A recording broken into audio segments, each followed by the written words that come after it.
Things sure have changed over time. All the way back in Wrath of the Lich King, all we knew about Galakrond was his title, Father of Dragons. But then, in Dawn of the Aspect, we discovered the truth. He once was a proto-drake, just like the other Aspect before their ascension. The Father of Dragons thing was a lie, or a misunderstanding, or merely some shifting lore, told by Alexstrasza to perhaps cover up what really was going on with Galakrond.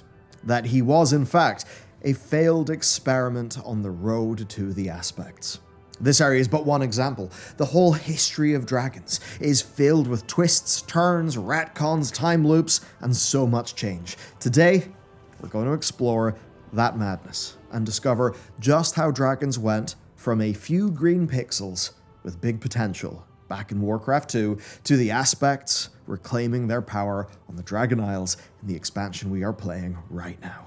And if you would like to support this mission and also get some dope loot, you can check out our Patreon. I don't actually have the art on me right now. There's gorgeous art coming from a little card game project we're currently tinkering around with. But if you want to get the first ever journal, yes, we've made a little notebook, very exciting. And oh man, the pin series for this year is so gorgeous in terms of its art style. So the lantern pin's lovely. There's also this as a special bonus this month on top of everything else. So if you want to support our team and also get some real nice merch in the process and also stuff that literally you can use in your day-to-day, then you can do that, because if you are supporting us, I'd always like it if you were getting something in return. So you can check out the Patreon down below, and let's talk about Warcraft 2.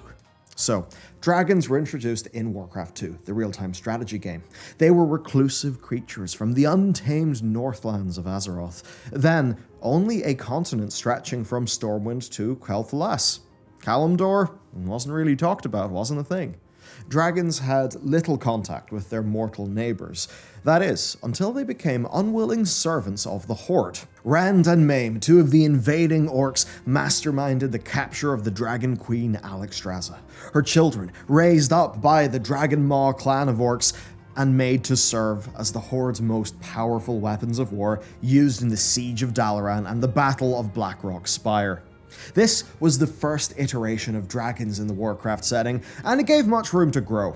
But there are some even immediate retcons to that story. As an example, now it wasn't Rand and Maim who captured Alexstrasza, it was Zulahed, the war chief of the Dragon Maw. He, in fact, as it turns out, was directed by Deathwing in his ambition to dominate and torture his other aspects, his fellow aspects, now that he's gone rogue.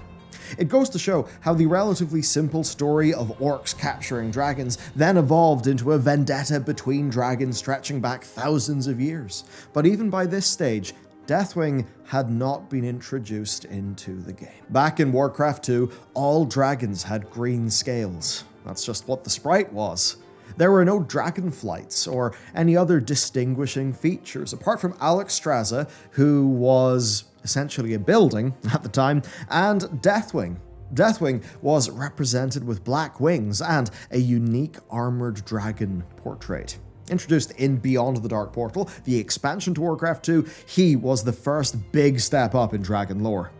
Deathwing was a key ally of Ner'zhul during the events of Beyond the Dark Portal, where he personally helped gather powerful items from across Azeroth, like the Scepter of Sargeras and the Skull of Gul'dan. These, brought together at the Black Temple, allowed Ner'zhul to open countless portals from the Orc homeworld, as seen in their final cinematic.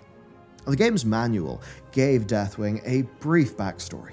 His motivations are really straightforward in this version. He began, supposedly, roosting with a group of renegade dragons in the northeastern mountains of Draenor. This, of course, would be massively expanded upon in the 2009 novelization Beyond the Dark Portal, which I'd recommend reading. In that, Deathwing makes a deal with Ner'zhul. In return for gathering the ritual items that Ner'zhul would need for his whole portal thing, Deathwing would be able to hide a clutch of his eggs on Draenor to keep them safe from the other Dragonflights. And as we can see, with Sibelian arriving from Draenor, laden with black dragon eggs today, that plan actually worked out. The manual described Deathwing as second only in power to Alexstrasza. But this lore developed so radically that through old god corruption and even his own raw power, pound for pound, Deathwing was absolutely the most powerful of the aspects. The other aspect's ability to cooperate would always be the thing that would take him down. But another retcon, even a small one, is Deathwing's adamantine plates. The original lore actually stated that Horde-aligned goblins fitted them upon him for protection during the Second War, yet the new lore states that 10,000 years before that Second War, Deathwing's raging power began to warp his body so much that the plates had to be fitted by his own servants. Yeah, it's a bit more out there, but you know what? The new lore, certainly more fun. So to finish our Warcraft 2 story, Deathwing was defeated in the Blade's Edge Mountains, but Sibelian and the other Black Dragons were able to hide out. And right just before Khadgar closes the Dark Portal, in the Alliance End cinematic, you see the shadow of a dragon fly over him. That is the shadow of Deathwing, who would return to the Eastern Kingdoms and go under the guise of a noble lord of humanity. Day of the Dragon. In Warcraft 3, we began to see dragons in a totally new light. Boot the game up and you would find 5 color variations of dragons, each with unique breath attacks like the blue dragon's one that slowed movement speed. The type of dragon that you could recruit from a roost depended on the map's tile set, which gave each of them an environment and just kind of set up a more rich feeling for them. But behind the scenes, their lore was already developing, thanks to the efforts of Richard Knack and his 2001 novel, Day of the Dragon, which came out the year before Warcraft 3. In this, and very much unlike the rest of his Red Dragon family, Crassus had decided that he's not given up on freeing Alexstrasza, who, canonically was a building, but more realistically was chained up in Grim Batol.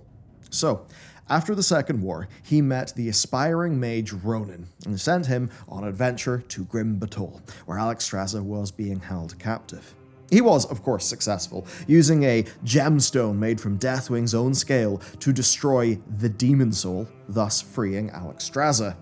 No longer was she a building in a real-time strategy game. Now, the Queen of Dragons was free, and with that, it was time for Richard Knack to define the dragons of Warcraft. No longer were they reclusive creatures from untamed lands, but instead powerful guardians of the world, blessed by the Titans themselves to hold power over a fundamental part of the planet. Each flight defined by a color and a responsibility, and at their head, a mighty aspect. These aspects weren't invincible, but they were larger-than-life beings chosen by what we knew at the time as gods. With the lore in such a fledgling state, much of the details in this book would change, have been left out, or became disputed over time. Ronan's story had been heavily condensed for Chronicle and the game, but the greatest change to the dragons was the characterization of Malygos. Initially, he was portrayed as an anxiety-ridden, insect-esque being, unable to overcome his depression and aid the world. This later was changed to a seething madness that would, in Wrath of the Lich King, spark the Nexus War. Even another character that changed was Nozdormu, who began as a collector and cataloger of artifacts from different eras, one too preoccupied in his work to aid Crassus in rescuing the Queen. Yet, he soon was morphed into a character devoted to safeguarding the fate of the world. At that time, he was still unaware of the looming menace of Morrizond, who, at this point, did not exist within the lore, with this incarnation of Nozdormu only just beginning to embrace the fact that he could manipulate timelines, something that we would later see in Knack's work. The War of the Ancients.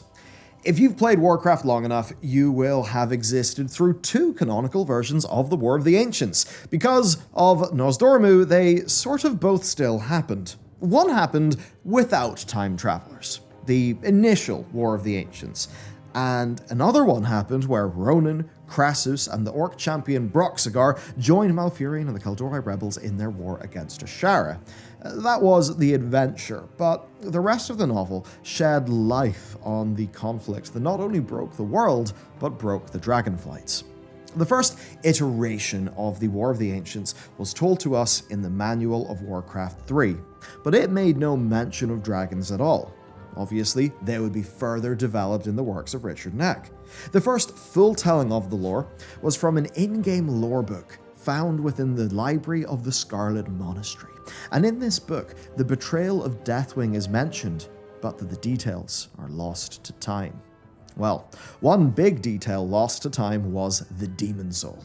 Originally called the Dragon Soul, it was a simple golden disc created by Neltharion, who would go on to be known as Deathwing. By this time, he had already given in to old god corruption, but he was still fronting as the noble Earthwarder.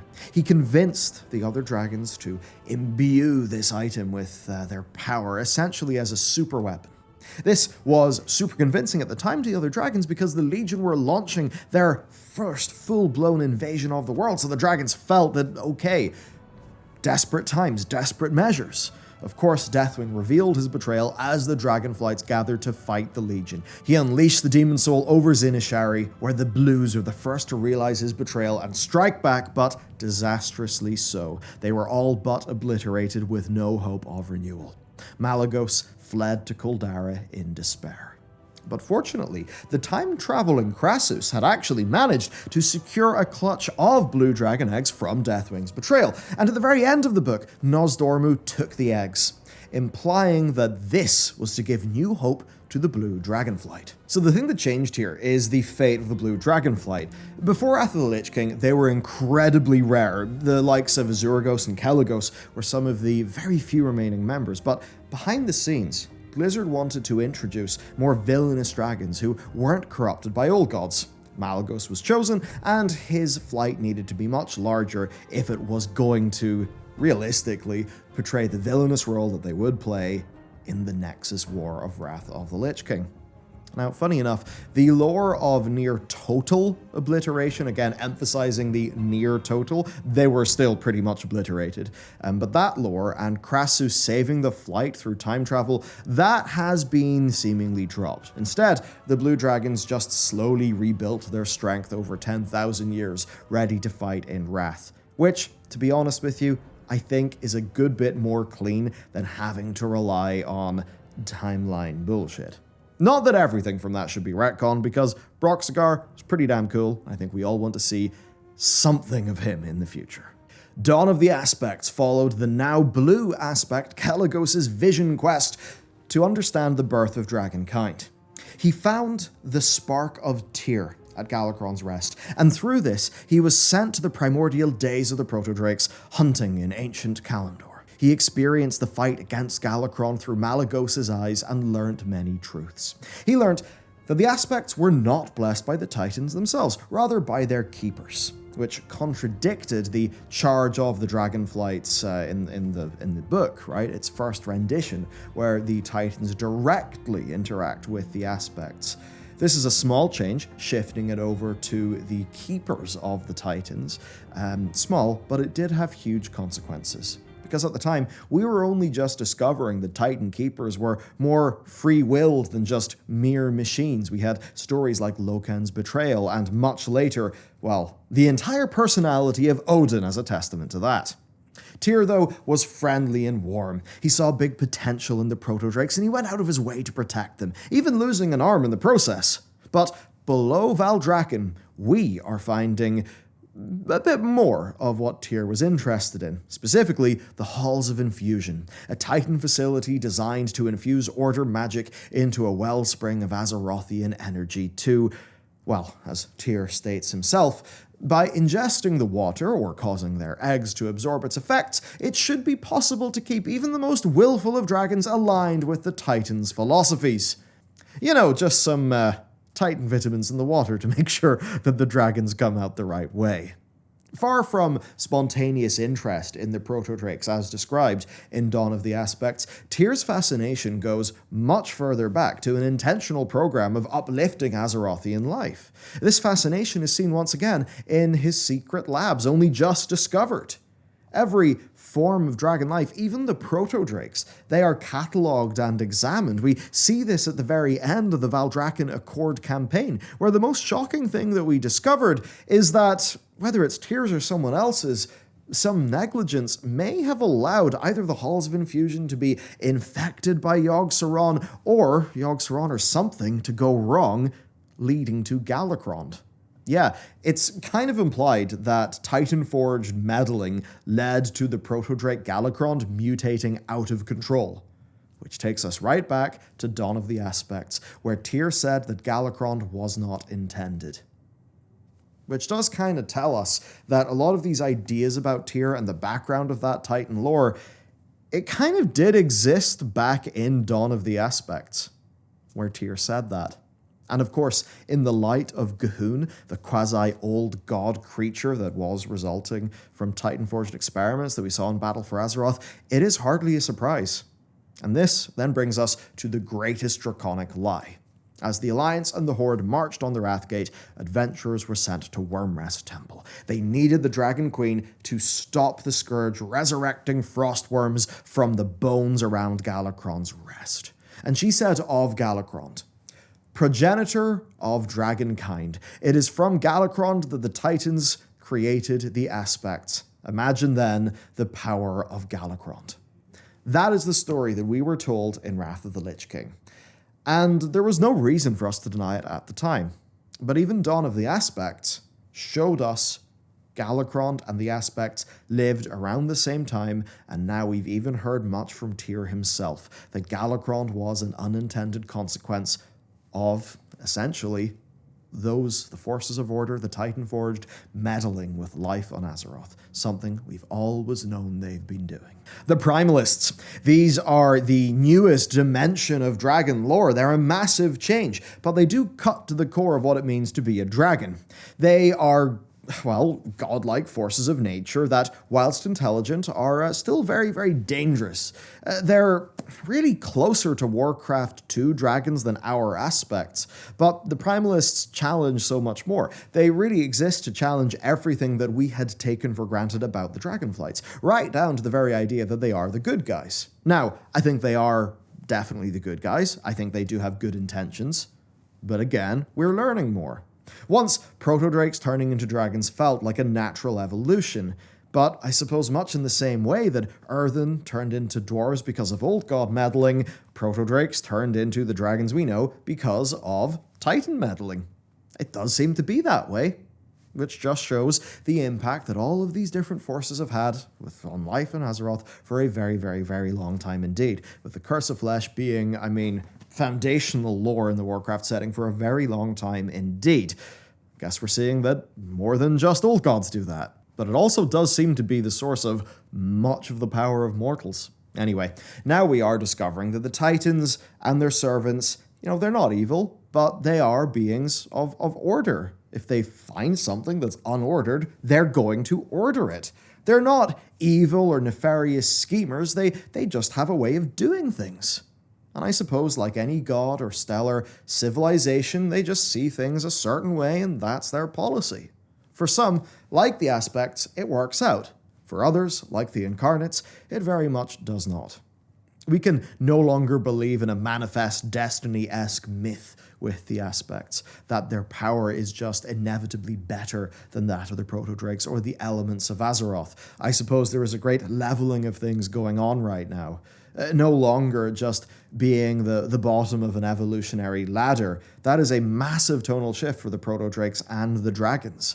They're not like one then the other, they are forks in the road. And this is exemplified in the ancient war between the dragon aspects and the primalists. It's a war the details of which we don't really know right now, but I imagine we're going to learn pretty damn soon. At least we do know the extremes to which both factions went in the pursuit of victory. The incarnates became avatars of a brutal form of Azeroth's elemental energies. Apparently Iridikron did the most heinous of things in order to further his goal. And then you look at the aspects who did lock up or kill their kin wholesale. The whole thing brought dragons back to being the engines of destruction that we saw in Warcraft 2. And that's what leads me to corruption. Over all of this looms Deathwing.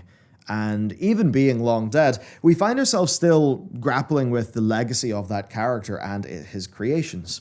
Over the years, the specific flavor of Deathwing's corruption has shifted and changes. He began as a sort of arrogant wannabe ruler, as Earthwarder, feeling that it was kind of his right to rule the roost. In Cataclysm and Dawn of the Aspect, we found the more deeper, empathetic motivations. He saw the so-called blessing of the Titans as a curse, feeling the weight of the world upon his shoulders, a responsibility just too great that led him down this path of corruption.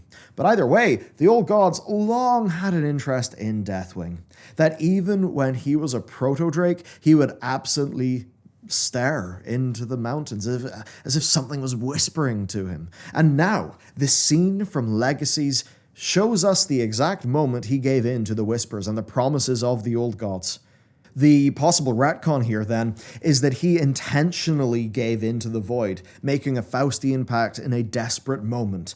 This happened when Razageth, the youngest of the incarnates, assaulted the Forbidden Reach, cutting through Neltharion's Drakthir. Even if the mountains whispered to him, he made the Drakthir, trying to win this war conventionally, but as everything that he built crashed down around him, and he felt the full force of the storm's wrath, as he still felt the weight of the world upon his shoulders, that is when he accepted the power of Void in order to try to defeat Razageth. Is this a change? Is this something new that we didn't know? Yes, absolutely. But it doesn't change his core motivations. He was still an arrogant warlord trying to dominate Azeroth. Right, he's still making secret armies. He still felt the weight of the world in his shoulders. But think about the journey from being Azeroth's second ever named dragon, whose main motivation was just destruction, to now being the progenitor of the latest playable race in the game. From a sprite to the cavernous mysteries that lie underneath the Dragon Isles. Deathwing really is a perfect example of just how much dragons have changed, and a perfect example of just how much Warcraft has changed. And to be honest, when I look at the depth of the lore that's being presented with the dragons, when I look at even the Jaredine, I do think that the new dragon lore is basically more interesting than the old dragon lore, something that was often just relegated to books where most players didn't really know what was going on with the dragons. Here, I think we have just a more active story with a lot more to just grasp onto as a player of the game and a follower of the world. So let me know what you think, how you feel about this new incarnation of the dragons, and if you would like to get some really cool loot, including gorgeous art. I mean, Dragonology's back there, a little bit of a bestiary inspired by that bestiary page, as well as the little mini, mini notebooks that we're doing. You can check out the Patreon down below, because if you're going to help us out, I want to be able to send you cool things in return. So that's what's the crack there. Thank you for all of your support. Hope you enjoyed this one, and I'll see you next time.